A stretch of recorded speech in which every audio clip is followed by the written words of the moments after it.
Hey, hey, good night, good day, good morning, wherever in the world you are joining us. Welcome to another episode of the Awaken to Purpose podcast. And tonight on Speak to Heal, this segment, we're going to be talking about the current climate, what's actually happening in culture right now. And for one quick second, I'm going to have my co-hosts introduce themselves, and then we'll get right into what we want to talk about tonight. Welcome to the Awaken to Purpose podcast, a podcast by survivors for survivors of childhood sexual trauma and chronic illness warriors. Here, we get honest about healing, transformation, and awakening to our God-given purpose. Hi, I'm Larissa, mother, author, nonprofit founder, survivor empowerment coach, and your host. Around here, we shift mindsets, change the narrative, and create a new norm from a faith-filled lens. So let me ask you, have you ever wished someone would speak more openly about the complexities of healing? Ever longed for a space that sees you without judgment or performance? You are not alone. This podcast is anchored in Revelations 12:11 and Romans 12:2. We're breaking silence, reassigning shame, and healing forward. Join me. Let's journey to free and awaken to purpose together. Okay, hi, I'm Regina Dighton, and I'm an all-around activist and advancer of social justice, as well as a poet and storyteller. I'm Candy. And I'm just here. I don't know how to introduce myself. I'm just Candy. Candy's on the couch, y'all. There you go. And at some point in time, we're all going to be on first name basis, right? Because we're developing a family right here. So I'm Larissa. And on this couch, we have 3 survivors of childhood sexual abuse. And we just felt like this conversation that we're about to have is so needed in this space, because with everything that is happening, there's varying opinions and conversations being had and people drawing their own conclusions and all of those things. So we're going to just have a lighthearted conversation from the perspective of 3 survivors and try to shed some light onto what's happening now, or at least speak from or lived experience. So I'm just going to ask a series of questions to my co-hosts. And the first question right now, files are being released. Names are being dropped. They're being called out publicly. And there's just this massive cultural movement happening, and everyone is having conversations about disclosures, right? Why survivors need to disclose, how they should disclose. All of these conversations are happening. So before we dig in, I want to ask each of you, what's coming up for you presently as to what is happening? What is it stirring up? What are you feeling in this moment? It's a hard time. For me, it feels like a war, like that we're really at war. And, now we've got all the Epstein files being released, but this is just following the whole Diddy thing, Right. So it's just like one After the other. Yeah. And, but when you've got stuff, where the president of the United States is, one of the folks close to Epstein, that's a whole other look at power and might, and abuse. At the same time, I have to say, the public outcry says, Welcome, lady. We've got a fighting chance. Yeah. We've got so many people saying that this is wrong. What's been coming up for you? What are you feeling? We're talking about the Epstein thing? Just whatever, that or just what's happening in this current climate. The only thing that's coming up for me is just about time. It's about yeah. So for me, emotionally, it's to your point, it's about time, and I feel like enough is still not being done because the investigation, to my knowledge, is closed. It's the investigative part of it is done. However, what I'm really not seeing is anyone being held accountable, right? So there's a major delay there. I don't know what's happening behind the scenes. So for me, emotionally, that has been extremely triggering as it brings me back to even my own story. Your Welcome, Lady. I forgot to introduce Right. Lady, right? Yep, She can't yep. speak, so this is Lady, Miss Regina's Hey, lady, dog. this is my baby, my fur baby. Her fur baby that wants her camera time, so we're going to give it to her. So yeah, that's some of what's been coming up for me. It's just emotionally, it's sort of triggering to know that all of this is happening, just the depravity, some of the pictures, the videos. I personally have not been able to really go down that rabbit hole because Can't look close. I just can't. I've been having nightmares again, just last week into this week, and I couldn't figure out why I was having them. And I kept telling Kenny, I'm having these weird dreams. And it took my therapy session yesterday, and my therapist disclosed the same thing, that she's been having nightmares, and she realized she was consuming too much of what was happening. And yeah, she went down the rabbit hole, and she warned me not to. So I'm going to listen. I heard some good advice that said, look, but don't stare. Oh, I think okay. that's really Okay. important. And I want to add that as Black women survivors. This is a time of extreme racist white supremacy, and they're proud of it. You know what I mean? The president is proud of it. It's an extreme time of just absolute hatred, devaluing of women, period, of people of color, of immigrants. So it intersects. It's not just one thing. Yeah. It's like every part of our identity is being attacked. And then another thing that was very painstakingly clear for me as I'm seeing the victims, or photos rather, of victims and all of that, is once again, we are reminded that this is not just a cultural thing. This is not a skin thing. It's right across. Affects everybody, every culture, every race, and it's just really unfortunate. That part. Oh my God, my heart. Okay, so question 2 for the listeners who really won't ever get it, or we pray that they do. For someone listening who's never experienced sexual abuse and need help to understand, why is this moment so complicated for survivors? It seems like justice is finally happening, but what's the cause to those who are living with the after effects, the aftermath of what was done? So as a survivor, how can you help others understand why? For example, I'll say, someone might think, finally, the truth is out, right? But for survivors, seeing the perpetrators, having the story come up now in the public domain, and everybody is seeing this, having a say, what could that look like and feel like for survivors? Because you're hearing the conversations as in, oh, they need to come out and they just need to talk, and whatever the case is, not understanding that this can be triggering in so many ways. I'm trying to get a clear understanding of the question, because you're stating that how would the survivors feel, or how would someone that has never gone through it? How can you explain it to someone that's someone that never gone through it, but as always, having a say as to what they think or how they think survivors should be reacting and what we should be doing and feeling and things of that sort. Well, not us, but the survivors that's affected.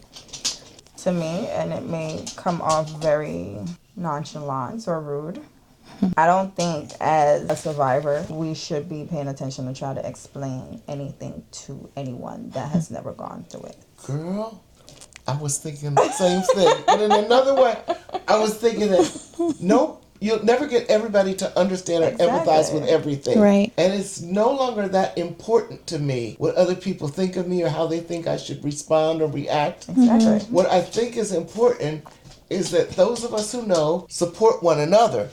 And then that will absorb, you know what I mean? The hate, the misunderstanding, the judgment of those who don't know. Exactly. If we take care of each other, then we don't have to worry about what they're doing or thinking. Now, those who want to understand, ask me some questions. That Lady, part. Sorry, I have to talk to my dogs. Some people don't understand dogs and dog language. And she got to be here And you because have to she'll have be something to laugh barking. at. Yeah. That's true. Later for the haters, get you a dog or a cat or something. Just talk to your little fur baby and talk to your allies. Your sister survivors, your brother survivors, and you'll be all right. It's a matter of, because I know one thing with survivors. With survivors, they tend to stay hush. So therefore, you do not know exactly who have survived anything. And in this time, I think it's just more so time for survivors to speak out, to see who you can actually go to, instead of going to someone that. And the funny thing is, some of these people that you're going to may have actually experienced it, That part. but they don't feel comfortable talking about it. So therefore, you just then have to learn how to pivot without. I'm not gonna say your feelings won't get hurt. It will get hurt. But you can't stay in your feelings either. So it's just pivot, find somebody else. And no, I'm saying this and it may sound simple, but Right. my motto is life is hard. Choose the hard that you want to continue. That will make you go on a better path, pretty much, and get you to healing quicker, or get you in a calmer state of mind, especially given this climate that's going on now. I think anybody who's experienced trauma, doesn't have to be the trauma. Sexual violence could be domestic violence, war, addiction within a family, whatever, unmanaged mental illness, can relate in a way. Yeah. Trauma, triggers. So, there's a way in which all of us trauma survivors can be a support to one another. So you kind of jumped ahead, which segue into my other question, which is around the pressure to perform through your trauma, right? So there's this energy right now that says if you don't speak up now, you're a part of the problem, right? You're hearing conversations around this, and if you don't name names, you're, covering and enabling predators, and you're doing all of this. And quite frankly, I had an experience just a couple days ago where it was brought to my attention that a loved one is even struggling with that and saying, why is it that the victims don't come together in a unified fashion and testify and to do all of this and just to name them so justice can be served, not understanding the dynamics of what these survivors are currently going through and what can happen in this process when this investigations have been going on for decades now. Some of it happened years ago and it's just coming to the light. But what can be happening to a survivor in this present moment? Because while the public may be saying, hey, you need to come out and do whatever, what are some of the reasons as to why a survivor would not want to be a part of this and not want to come and name and claim? And while others will, not everyone will be there. People are in different places in different times, emotionally. But the first thing that comes up for me with people not speaking out is fear. Abusers implant fear in us on purpose. And I say physically. I often say, my father impregnated me with fear. Yeah. That seems to never stop growing and be born and just go out. This is a crazy analogy, I know, but it's like I think of ejaculate of rapists, as just shooting fear pellets into somebody that just get to every cell. And so just that visceral level of fear, sometimes you can't even put your finger on it. They might say, I'm going to kill you, I'm going to kill your father, I'll kill your little brother. Yeah. But this fear, and especially if you experience the abuse as a child, you are little. And so you're talking about a big grown whole man or woman overcoming a little girl. And man or woman, a big grown person. Yeah. And that sets something in you that it takes a lot of healing to be able to manage. I won't even say overcome. Yeah. Because just when you think it's gone, something triggers it. That part. And you're afraid again. I think another reason why survivors may not speak up is also because of shame that is associated with being abused. Because shame can be very crippling. Just as much as fear. And then there are those that it still falls under shame. Those that still fall in the category of that's nobody's business, so therefore I'm not telling nobody. So I'm just going to keep it hush.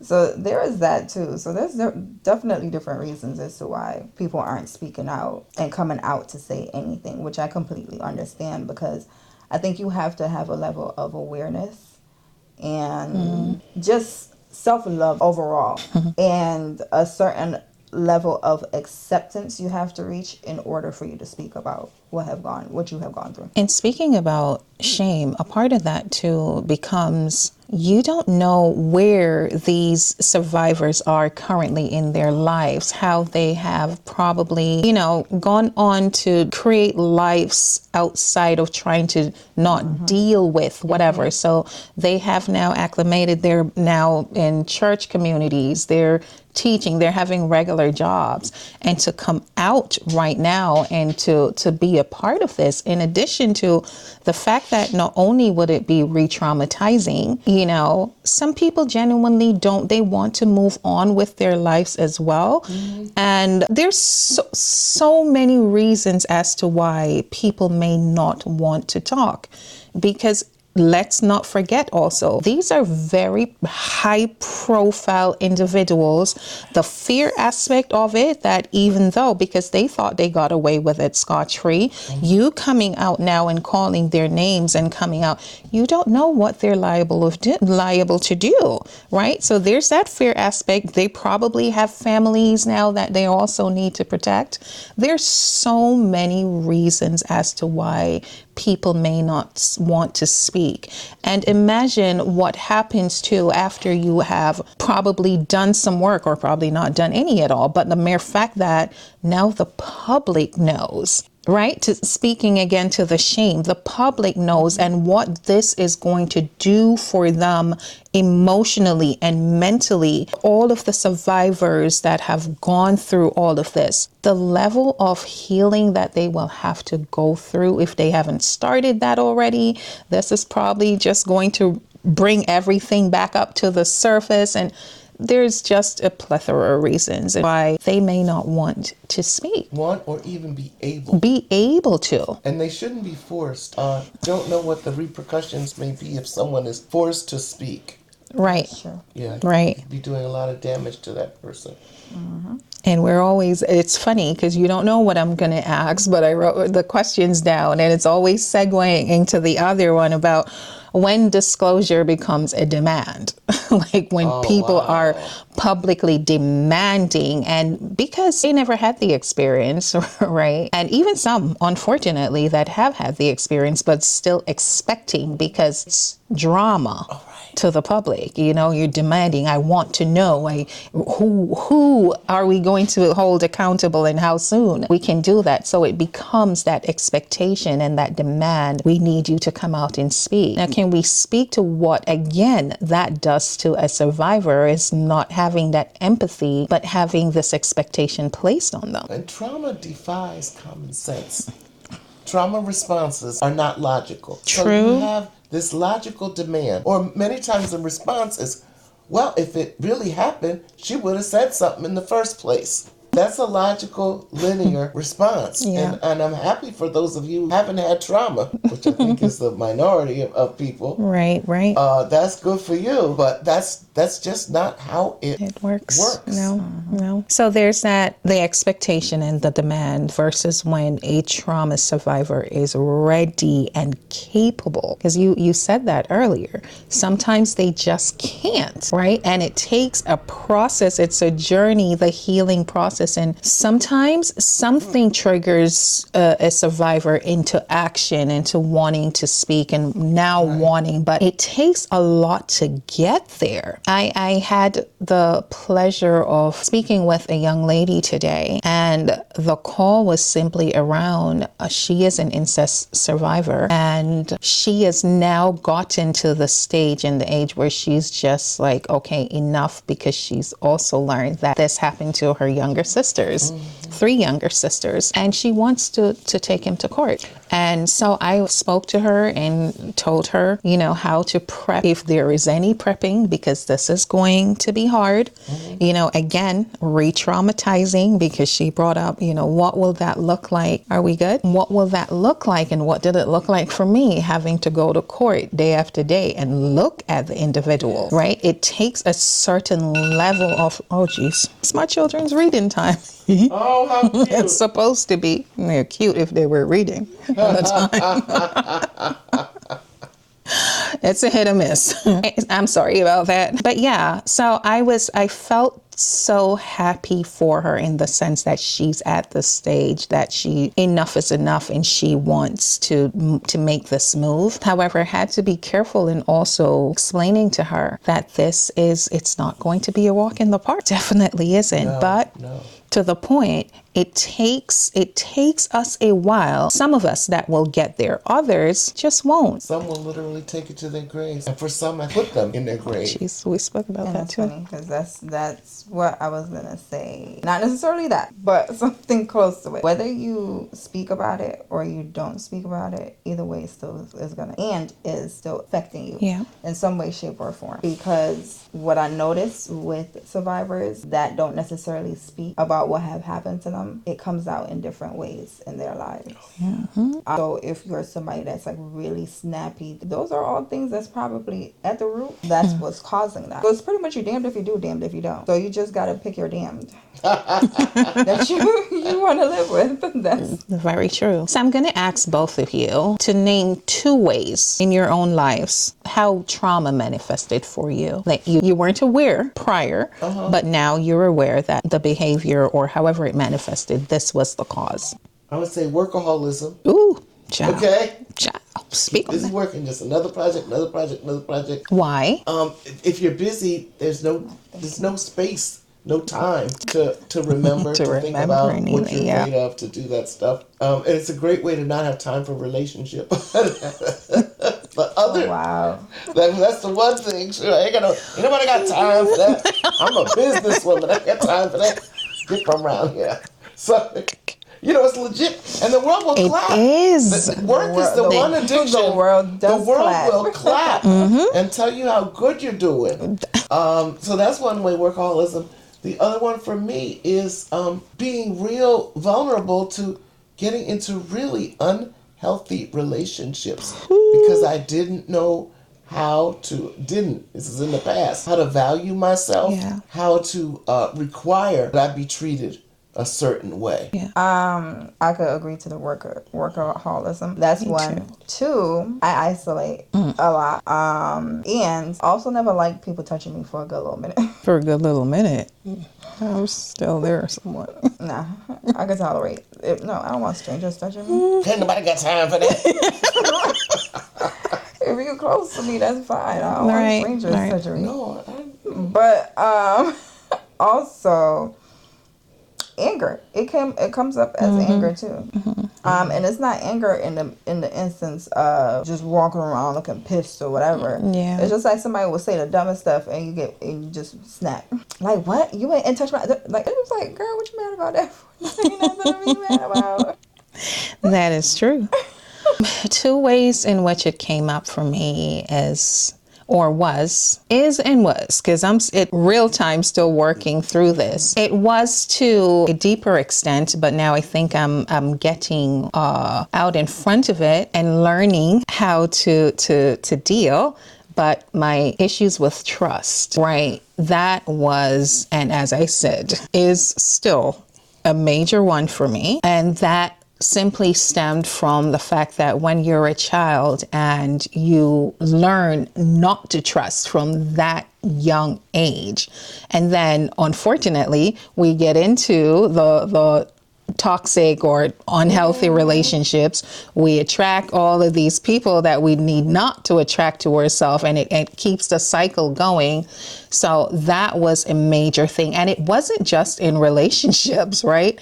It's my inability at this point to really relinquish certain things as it even pertains to my children. My boys were just calling me out the other day, and I had to record this because I thought it was funny, and some of it I make no apologies for, because apparently they were being made fun of at school because they never had a sleepover. And y'all gonna just have to soldier through that, because I'm not gonna be okay with that. That's It's a definite no. It's no, we're not doing that. So, but in ways like that, I can see where all of that came from my distrust of people, and I have very real reasons why I don't trust. So that's one way. Secondly, I just alluded to it. It comes up in my parenting a lot, right? Because it brings a level of anxiety with it when you have to be away from your children. And that is something I knew from the birth of my boys, but as they got older and, you're trying to hold on to them, and when they're babies, you're able to protect them even more. But as they start branching out and you can't be with them 24/7, it's just always, okay, do they have language? Do they know? Did we establish enough boundaries? Do they know how to speak up for themselves well enough? It's always that, and it drives you insane. All right. And that is where I have to really start learning, honestly, to tap back into faith and really trust God to protect my children, as well as prepare them as best as I can, but not to allow myself to go crazy, literally, when they're out of my sight. So yeah, anything else? Another thing that just popped up for me, how it shows up, the dislike that you have of yourself in certain seasons. Ooh, speak on it. Speak on it. Because you really don't be, you are so critical of yourself. And it's like, no matter how good you do, even with you being a workaholic, you could accomplish so much. Scaling the ladder, nope, it's still not good enough, because you're so critical of self, and you're just not, you don't like those versions of you. Now that's not the case. Right. But before it was just like, people would say wonderful things about me. I'd be looking over my shoulder, what are they talking about? Exactly. Nothing to do with noticing it all, right? And opposite from Larissa, I thought nobody would want to hurt my children because they were beautiful. And I was abused because there was something so horrible and ugly and just disgusting about me that, I drew this, I deserved this or whatever. But I was like, I have beautiful children. Everybody's going to love them. Yeah. How did that work out? Did not work out at all. So, but it's so funny how the varying ways we perceive things, and even when we weren't directly taught it, we just take these things on because that's the narrative you fed yourself. But I wanted to ask, you named the two things. How did you get to the space now where, one, you were able to acknowledge it and accept that this was your reality, this is how you're showing up, and then to start curbing that, to change it? Therapy. The therapy helped me to make better use of a spiritual practice, which I have more than one. But the therapy helped me to do that, and just to be more open as I learned to meditate, as I chanted, as I prayed, as I read various, spiritual things which all have similar themes in them, to begin to see myself as really having worth, innate worth, spiritual worth, a worthy, that God knows I'm worthy, that I was made worthy, all that stuff. But the main one would be therapy and supportive people who give you a different message. A minute ago I said I thought I was ugly and disgusting. Well, some of that came from my father. He thought it was funny when he thought it was funny to say, "Who is your pappy? Because your hair sure is nappy." Or to, when I would cry in agony, to say, "Oh, stop making that ugly face. You're so ugly when you cry." Oh, wow. It's like, you were so mean. I wouldn't be crying all the time. Right. But, when we're little, the people around us tell us who we are. Very true. And so my mother wasn't calling me ugly, but she wasn't telling me I was pretty either. Child, she was mute. Okay, right, totally mute. Nice. And then you're black in a white world. So, I was bused to predominantly white schools from K through 12. So ain't nobody telling you you're pretty there. Right. You know, but you know, by the minute you start to bud breast, grown men are talking a whole bunch of crap about your body. So I also, though I was just straight up and down, I imagined that I had this parapa that was just attracting evil because my body was evil. And now I know that was all lies. It was just all lies. Right. Before the therapy for me, it was, I really got sick and tired of living like the same life over and over and over. And it was not only that, also looking at my family dynamic. That was another reason that brought me to, oh yeah, I'm sick and tired of this. And then it was therapy after I got sick and tired. But you always hear people say, and it's so cliche, but it's very true for some people, you're not going to make a change until you actually get sick and tired of being sick and tired. And it's right across the board. But can I put you on the spot, if you don't mind, and speak to, what you meant by the family dynamic? What was it about the family dynamic that got you to that place? Where do I start? I'm sorry. Because my family has gone through trauma for generations, and I see how, I guess no one else being sick and tired of being sick and tired have had everybody still living this life that all they do is just talk. Everybody's just complaining, but nobody's doing. Nobody was moving to make a change. Nobody. I'm just like, bruh, this don't make no type of sense. But y'all just keep on talking about the same thing over and over again, and nobody doing nothing different. So that was a part of it. And then the snappiness. People are extremely snappy about the simplest stuff. Oh, you left the door. Why did you leave the door open? Oh, God, yes.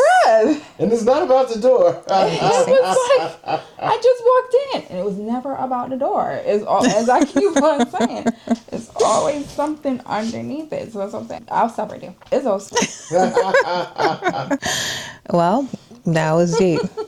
What got me to the place of changing or shifting was, and as you guys will learn as we go deeper and deeper with these conversations, it's have a full understanding as to how we got to the place and why we're doing what we're doing. You said you forgot one? Go ahead. Okay, after the getting sick and tired of being sick and tired, then it was the therapy. No, I'm lying. It was a sick and tired of being sick and tired. Then I had my daughter. That will do it. For some of us. That will do it. She came. It was just like, yeah, I'll be damned. Right. So therefore, that's when the therapy came in, because I was damned. Yeah. And speaking of the therapy and what led me there, because your daughter did it for you, and if we never mentioned that before, this is my actual sister. 10 years my junior. Your daughter, you're not my senior.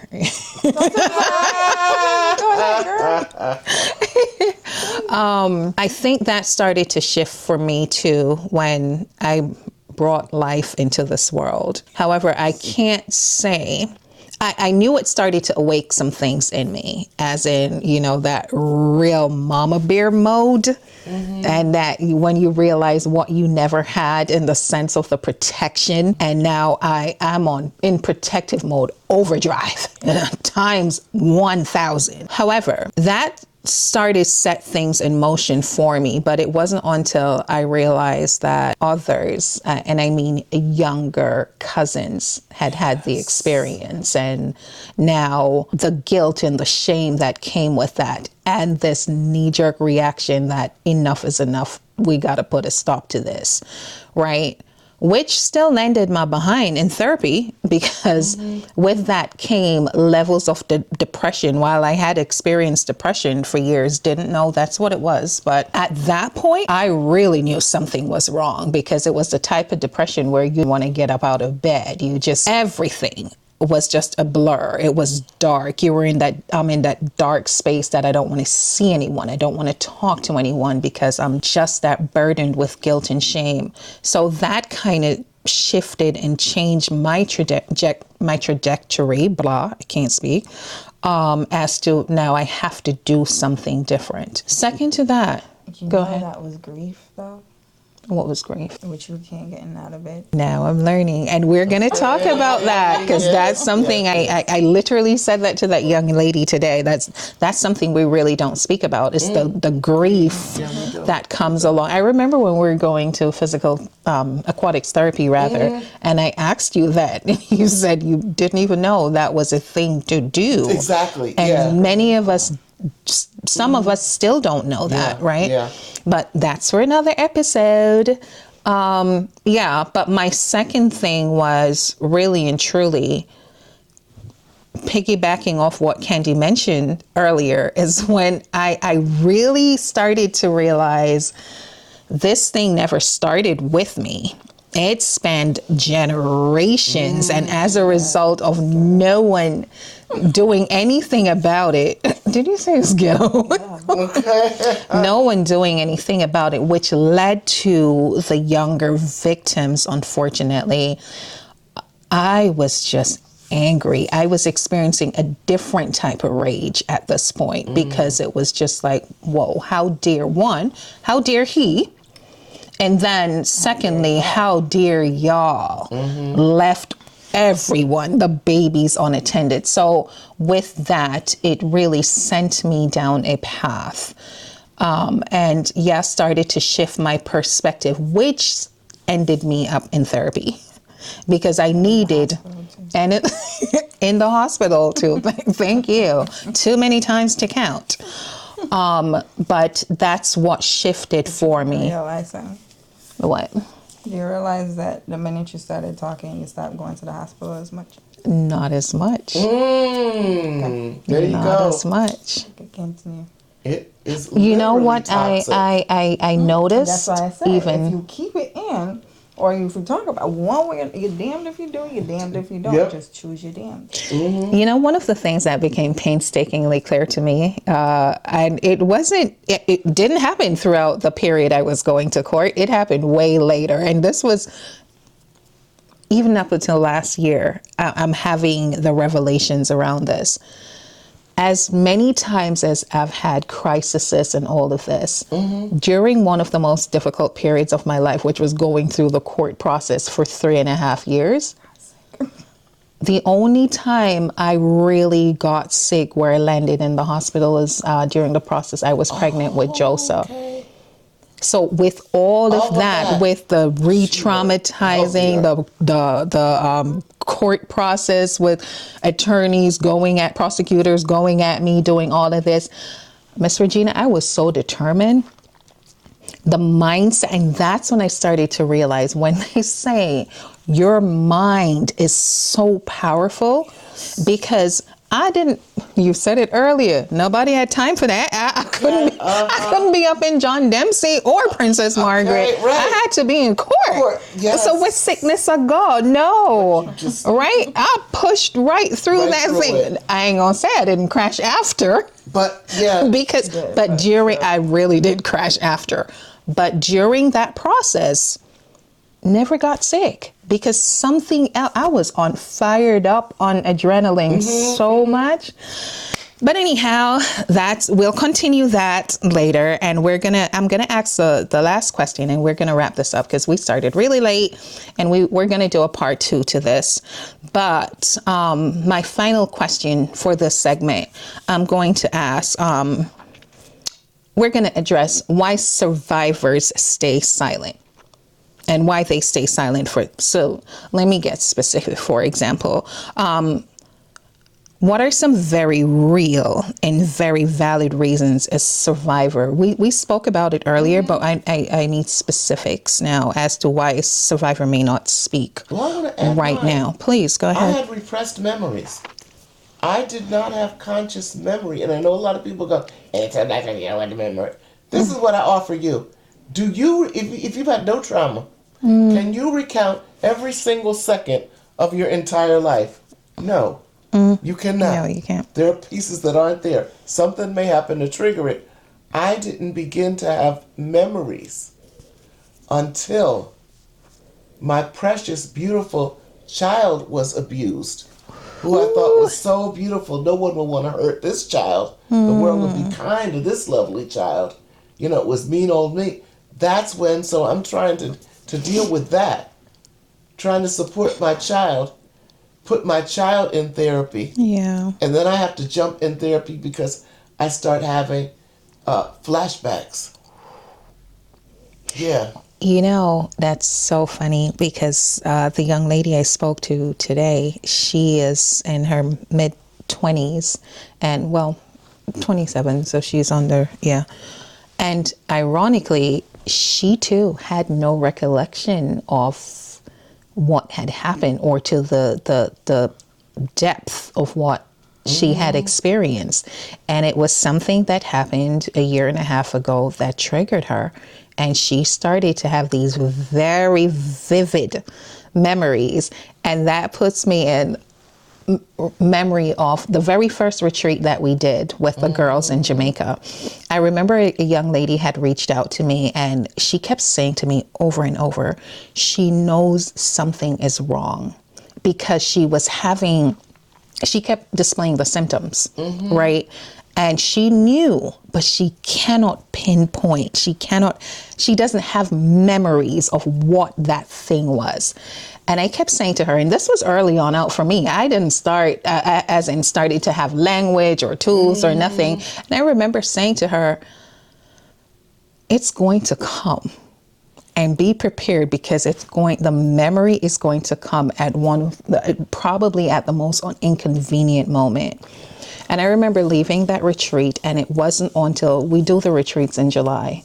That January 2018, she called me and she was freaking out. She just had her first memory. Back down. And something triggered that where the memory just presented itself. So it's a very real reason why a lot of survivors don't even speak, but they still show the symptoms of what's happening. And I'll say for what was on my mind, it was like a peripheral little glimpse of this, a glimpse of that. Nothing that you could put into words that would make sense to an adult. Right. So I remember saying things to my mother, and she was like, oh, you just had a bad dream. So I didn't believe myself. Yeah, that part. Yeah. And even when we know what had happened, because of who you're surrounded by and people are telling, oh, just downplaying it, you start questioning yourself if this really did happen. Oh, yeah. Right? Yeah. And that's Am I making this up? Like, even as an adult, can I believe my experience? Okay. That's a whole episode. Since you were 5. That's a whole episode by itself. Go ahead. Repeat the question. Let me make sure I'm doing this answer correctly. What are a few reasons, or at least one reason, why you believe specifically survivors stay silent? I'm just going to piggyback off of what Miss Regina said, and I'm going to state it in this instance. If people that have not gone through sexual abuse or any trauma of any sort, and those that have gone through sexual abuse and trauma, actually take the time out to just study human anatomy, they will understand why people that have gone through severe traumas don't talk. Because our mind actually is meant to protect us. So therefore, it automatically will block. The brain does do that a lot, yeah. It will automatically block it. We literally have to force ourselves, and this is outside of even just sexual abuse, trauma in general. You literally have to force yourself on a day-to-day basis to do the opposite of what your brain is telling you to do, because your brain is programmed to have you comfortable. Ooh, that's deep, child. That's deep. That's a whole, again, another segment, a whole nother episode. Yes. Because we have a couple of loved ones that are still in that space where their brain, I believe, is still protecting them because they're not ready, but they're living the sign. You see all the signs and symptoms every single day. People need their denial. Well, they got it. They need it. They need it, yes. Yeah. However, it's still showing up regardless. Oh, definitely. It's hurting them. Yeah. Regardless of the fact. And it's not until something then happens, then it will start triggering things. And then even then, people won't have the language as to why they're being triggered. Because, again, the brain has blocked it. The brain has genuinely blocked it. And for some people, it's blocked it to the point where they generally they're probably never going to remember. They're probably honestly never going That is so sad. remember. It's a fact, but it's so sad. And they'll be symptomatic. Exactly. Till their last breath. And one of the loved ones I'm referring to, she told me flat out, she don't want to remember, but she lives with anxiety attacks, panic attacks, all of it, all day, every day. So she knows something is locked there, but where she is currently, she doesn't think she can handle having the memory. And in cases like that, again, so people think this is so easy and it's just just do it. You don't understand the levels to how traumatizing and how these things really affect us on ways that you will never understand. It changes your brain chemistry, just like how drugs will change your brain chemistry. Right, that part. It will change your brain chemistry. But that was great advice, Candy. Study human anatomy. If you understand how the brain works, and the brain is just an organ. You know what I mean? But this stuff is in your brain, your heart, your veins, your blood pressure. It's everywhere. It shows up everywhere. Everywhere. Because even some illnesses that people have, your thinking is genetic, is this, is that. And check it. That same illness may have been in your grandmother, your great-grandmother, your mother, and now in you. It's trauma related. But all of that is actually trauma related and not something that's generational. Yeah. But I digress. We could leave it there. Oh gosh, we have several topics that we're gonna have to talk about. And so I actually made just a brief list, and I'll run through them real quick, because this list is expansive. So I'll just mention a couple of things. For example, still living with or being financially dependent on family who won't believe them. And this is not only for children, but adults too that are still dependent on family. And one of the things we don't speak enough about is when you don't have a sense of self and you feel you're so broken inside and you do have to depend on these family to give you some sense of worth, right? All of these things come into play as to why a survivor may not speak, because they feel as if they're incapable of standing on their own and doing all of that. But as it pertains to children, they're dependent on their parents and their loved ones to keep for survival, right? Another reason is perpetrator has access to their children. That is I'm gonna move on. Immigration statuses or legal vulnerabilities. It's a very real reason. Mental health is a very real reason. Maybe they're barely holding it together, as I was mentioning before, and disclosing they believe would break them even further. You know, they're in therapy, working through it, but it's on their timeline. No matter how much you're saying, oh, you should talk, they're not going to talk because, again, and Candy alluded to it earlier, it's for us to go through that process and to heal. And that is a process and it takes time. So they'll talk when they're good and ready, if they feel like talking, right? Another reason is cultural consequences, right? Yes. And that's a big one everywhere. For example, in the Caribbean and West Indian cultures, you know, where there's so many influences around. You have, for example, there's a belief or a statement that is generally passed around in Jamaica that goes something like infama for dead, right? And they'll mention that, but that's because of the fact that you're telling you sometimes this abuse is coming from, unfortunately, the gangsters and all of these people in the area. And, you know, this is what the message they're sending. And people are afraid that if they speak up, they could end up losing their lives. And there's a plethora of reasons. Another one is they've already been told, or they already told and they were not believed. That was a major one for me. And it's not that I wasn't believed. I was told not to tell. So, you just don't talk about it, right? Especially when you're a child.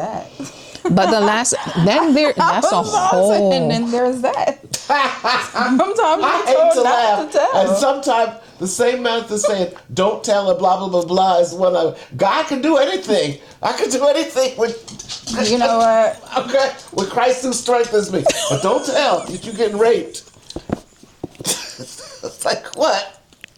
Make it make sense. I'm sorry.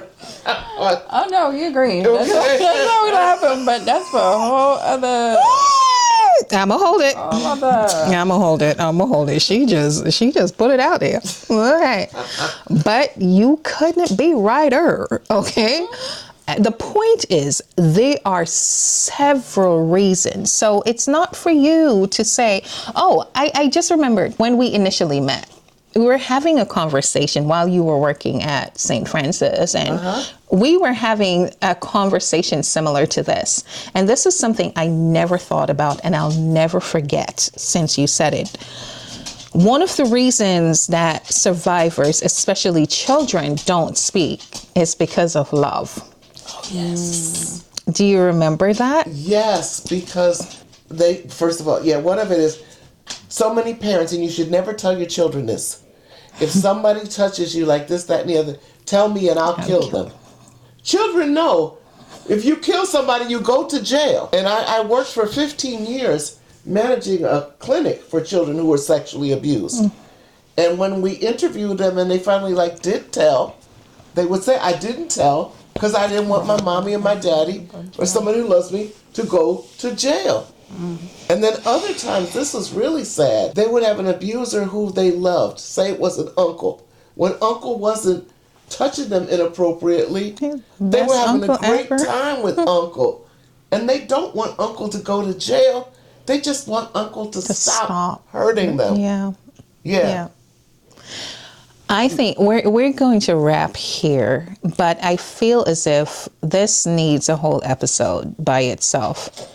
Because I think people need to understand there's some education that needs to, something we need to do to help people to understand, those of you that are willing. Because, right, it's not as cut and dry as we would want to say, oh, just speak about it, just tell. And one of the things that I hate so much that still triggers me to this day is the statement, you must have liked it or something, why you didn't tell. That's going to be for another episode. Another one. I got to add one. Please, go ahead. Punch in the end is for not telling. It will kill your grandmother, your brother, your sister. The whole family. Whatever. But somebody had a good retort for that when I said, when they were talking about, my truth is going to kill somebody. Oh, okay? So I'm going to protect the abuser because it'll kill my grandmother. And you know what this other lady said? That maybe it's time for the bitch to die. That ain't right. And with that, ladies and gentlemen. I had to end with that. And with that, we want to say thank you for joining us on another episode of Speak to Heal, where we're having these conversations. Survivors are having these conversations. So this whole entire setup, having conversations from a survivor's perspective for survivors. We're here to be support system. We're here to loan our voices and to empower survivors, and even those of you that are secondary survivors, you're just curious as to what it is like really living with these levels of trauma and what the healing process looks like. We thank you for joining us, and we will see you on the next episode of Speak to Heal. Thank you. Listen, lady disruptors, if this episode hit your gut spirit, you started and good, that means it's time to put silent suffering to rest. If it challenged you, stretched you, or gave you language to what you've been carrying, don't just scroll. Share it with someone who needs to reassign the shame they've been burying. Like, subscribe, leave a review, because around here, we dismantle lies, conquer fears, we speak and renew our minds, because we overcome by the the blood of the Lamb and by the words of our testimony. We refuse all narratives that keeps us in disguise. See, this is bigger than a podcast. This is a movement. So until next time, shift the mindset, change the narrative, and let's create new norms. Join me as we journey to free and awaken to purpose together. From my heart to yours, Larissa.